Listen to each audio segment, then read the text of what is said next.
Hey guys, my name is Cicabeot1, and as you might have seen in my last video, I am in an apartment now. I've got a lot more opportunities available to me, as well as a lot of new responsibilities, and I'm looking forward to it. Such a big change in my life. So to celebrate one of the biggest personal changes to happen in my life, let's take a look at one of the biggest changes in human history that at least I've been alive for. The start of the 21st century. I can't believe this is how we celebrated surviving Y2K.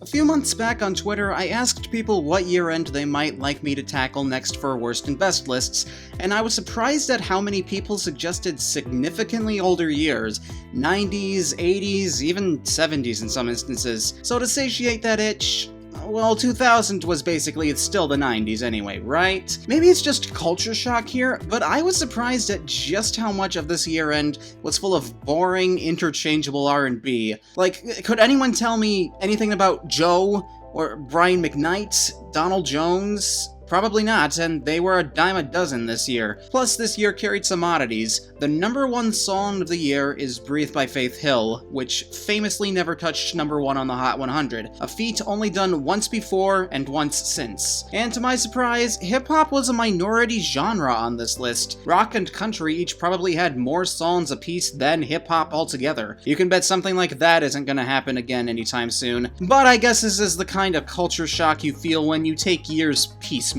I'm not familiar with the music scene of 2001 to 2003, or basically any year before the current millennium. I'll get to that at a later time, but for now, let's reap the sinners of a year I consider an island right now. These are the top 10 worst hit songs of 2000. Number 10. This is Queen Nyjah, a YouTuber I know nothing about that's recently had some presence on the Hot 100. And I'm not really into her. She seems to be biting off of SZA a lot, and it's a side of SZA that I just can't really get into. But that's primarily in the sound, which is something I can't really apply to the year 2000, but the lyrical content absolutely can be applied to 2000, mainly the themes of getting revenge on a partner for cheating, usually by doing the exact same thing their partner did, and hopefully not showing hatred for the entire male gender, like with If I Were a Boy or Like a Boy. Yeah, thankfully we're not going to be talking about that today, either with Nyjah or the song I've chosen for the very bottom of this list. These songs at least have the good graces to try to keep me on their side. Still, it is hard for me to be on your side when you are obnoxious as hell.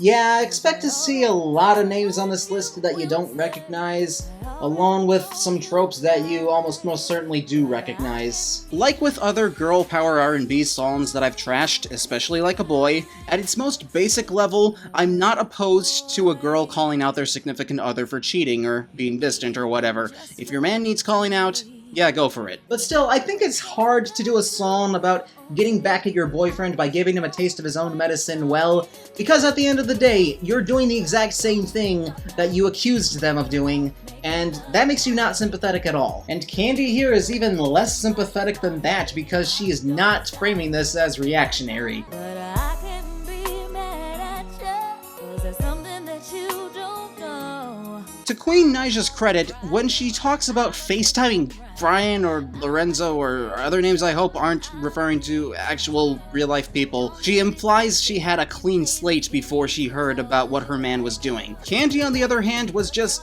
like this from the start too, clubbing it up with other guys, didn't give a care, didn't even find out he was doing it too until later. So that begs the question, why isn't this a duet? If we had the guy's point of view on this, I feel like lyrically this would be a much stronger song. The two could make excuses for themselves while trying to put each other on blast. Preferably not with the smarmy, irritating tone of voice Candy uses on this song, though. Yeah, that's another big reason I hate this. The lack of self-awareness on this is just...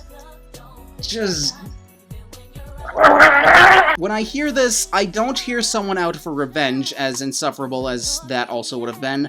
I hear a hypocrite who's not trying to hide her hypocrisy and is even gleefully exposing it. Congrats, you don't deserve each other, you played yourself. Cut the knot, delete each other from your primitive early 2000s cell phones, and go back to clubbing it up. It'll be like nothing's missing from your lives because you were barely in each other's lives to begin with. As for the chorus, well, I hope you like tinny xylophones, cause we got them.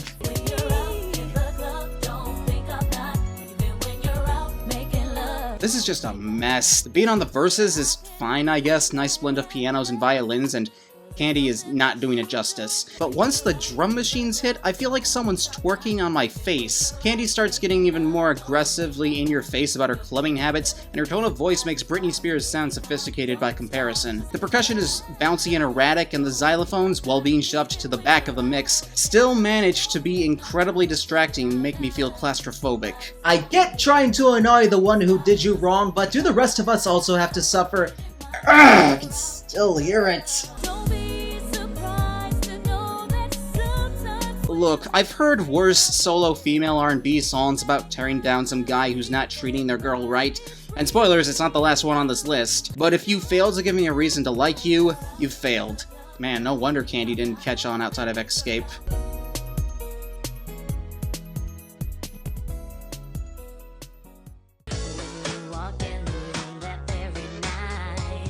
Number 9.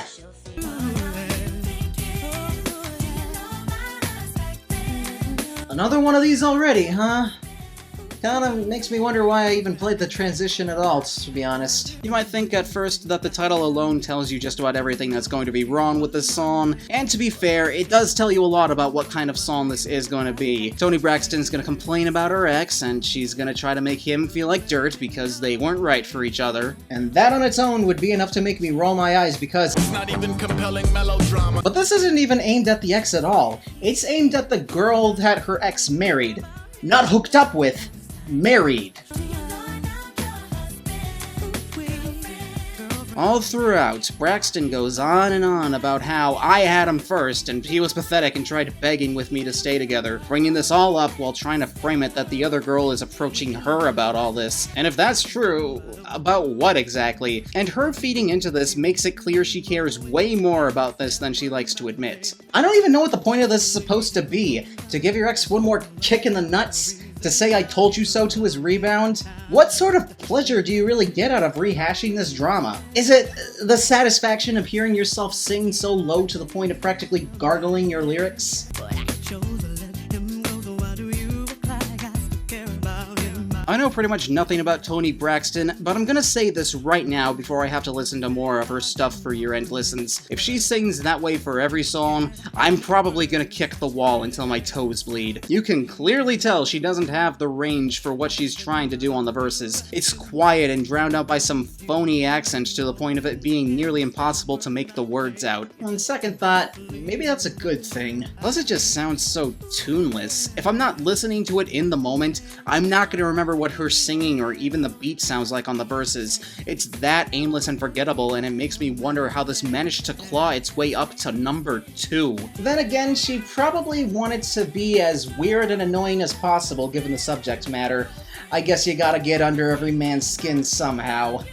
As well as every woman's skin for that matter. Who is this even for? It can't be for the guys, because the entire song is about shaming men for not being man enough, even though masculinity is not necessarily a requirement for being male. And it can't be for the girls, because the girl she's talking to is being attacked for marrying her ex, not being warned, outright mocked, especially with the pre-chorus line, "I think he's just the man for you." But where the failure in this song's writing truly becomes apparent is in this bridge.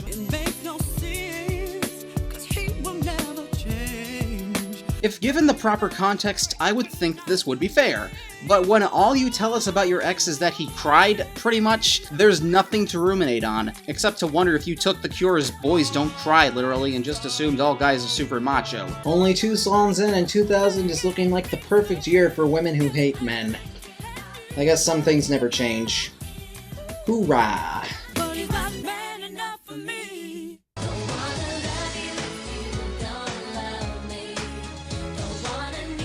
Number 8. Alright, I think that's enough of the R&B that the women were making in the last year of the Clinton administration. So let's switch gears for a little bit and focus on what the men were doing at the time. It's about what you would expect.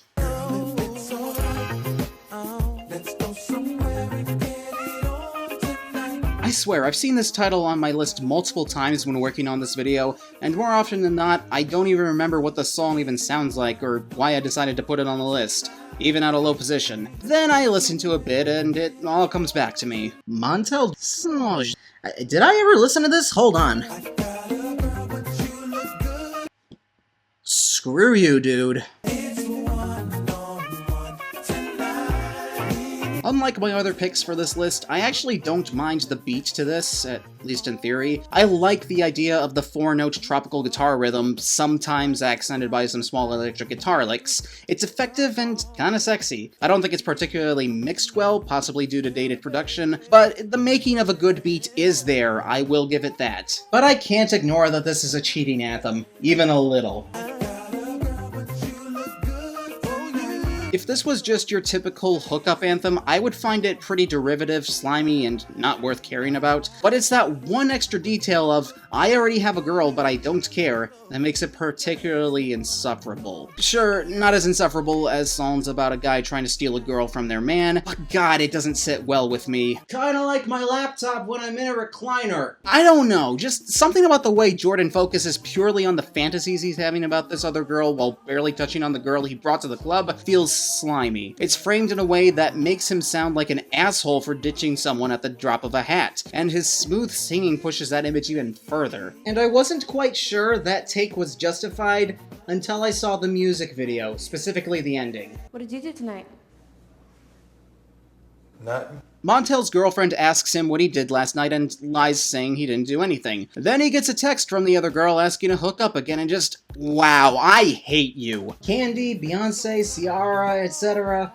I am so sorry for telling you not to call out your men when they go behind your back. You just keep on doing that. That's fine. Go ahead, do it. I don't care. If it weren't for the incredibly questionable morality, this would have fallen by the wayside for me. But nope.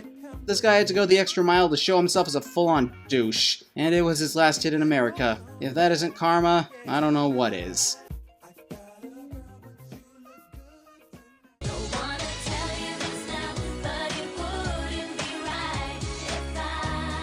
Number 7.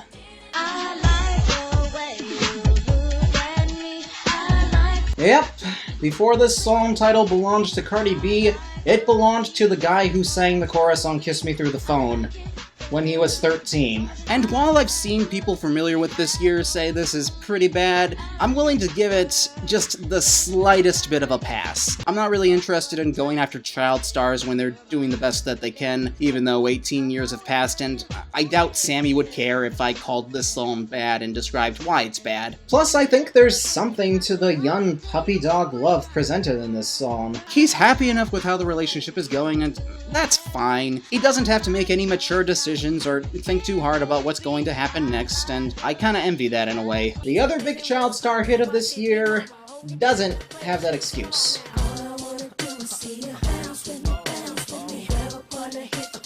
Before I go any further with this pick, I want to make it clear that Bow Wow is far and above my favorite part of this song. Yeah, I'm serious. Even despite not going through puberty yet at the time, I think this song does a great job of showing off Bow Wow's technical skills as a rapper. Listening to this, I was surprised at how quickly he could flow and with the level of confidence he delivered. I dare say he impressed me more here than he did on the couple of hits he had in 2007 when he was an adult. That being said, I feel like his adult handlers at the time really should have known better. When I heard this and realized how much I didn't like it, I was not exactly thrilled with the idea of having to trash a child star, and thank God I don't, because most of my problems with this song have to do with Jermaine Dupri. After all, he is credited as the sole writer and producer for this song, which makes sense in a way. You can't expect child stars, even child rappers, to be behind the bars they're spitting. Hell, even Criss Cross didn't write their stuff early on. And bringing up Criss Cross, specifically Jump, puts most of my problems with this song into context. Mostly in the lyrics. Yeah, for the most part, this is your standard hip-hop flexing. Get those brands, rip your city, thug posturing, steal your girl, watch Big Mama's house. Wait, what? Yeah, this was part of the soundtrack for the original Big Mama's House, which is both really weird and makes complete sense to me. Oh, Martin Lawrence, I know nothing about you, and yet I want nothing to do with you. But let's forget that that franchise ever existed, again, and backpedal a bit. Was this kid talking about stealing my girl? Yep, there's no mistaking it. I hope Jermaine Dupri had teenagers in mind when he wrote this and not... Are you starting to see my issues with this song? I don't really want to hear a 13-year-old talk about the women he gets or bounces with, and it's hard to leave his age at the time out of it either because he has to keep mentioning that too.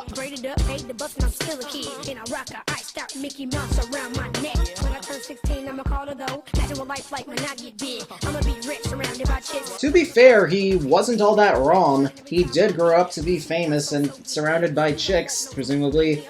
But still, these are some awkward connotations, I'm sorry.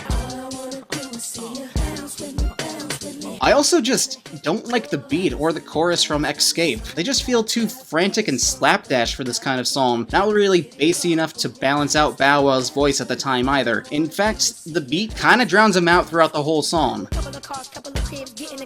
As for Escape themselves, wouldn't you know, Candy is a member of this group.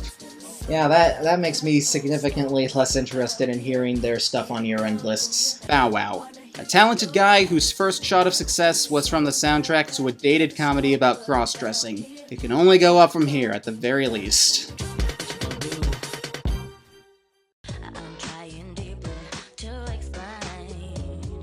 Number 6. So before I reveal my next pick, I'm gonna play a little bit of the song and music video, blocking out the artist, and I'm gonna have you try to guess who it is. And go. For love, it was all a bunch of mush that I just did not want. You guessed it yet? It's Pink.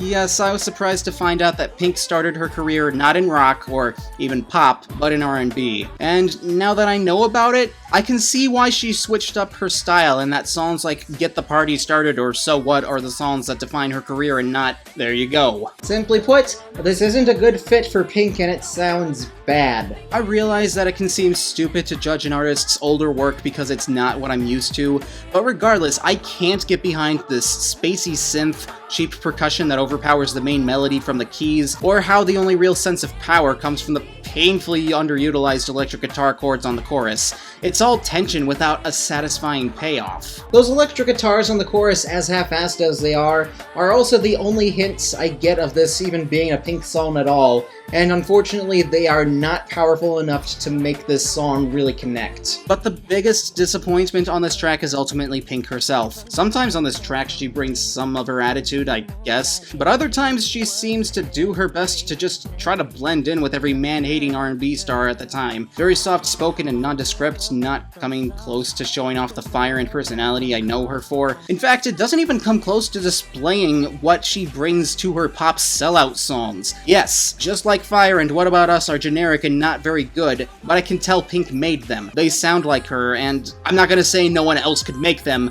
but her touch is still there. I guess you could say her personality still comes off in this, but it's far from distinct. When she tries to elevate herself on the chorus, it feels like she's dialing it back way too much. There's no fire or spirit here, just slightly louder crooning. And for a song like this, that's a huge missed opportunity. The song is about how Pink's interest in love goes beyond the shallow gold digging she claims most other girls seek. Whether that was actually a problem back then or not, I couldn't tell you. Besides, the negative stereotyping doesn't bother me here as much as the fact that it feels like I've heard this all before. From Samantha Mumba to Destiny's Child, etc., and that's just in this year alone. So without a force of personality, it bores me, and the tense swell of the instrumentation doesn't feel earned. And then independent women came along and did that concept a lot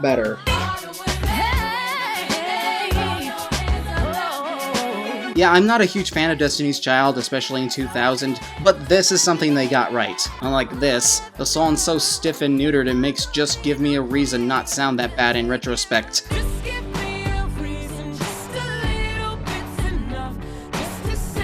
Actually, on second thought, come back to me when I do Worst of 2013, whenever that is, I have no idea.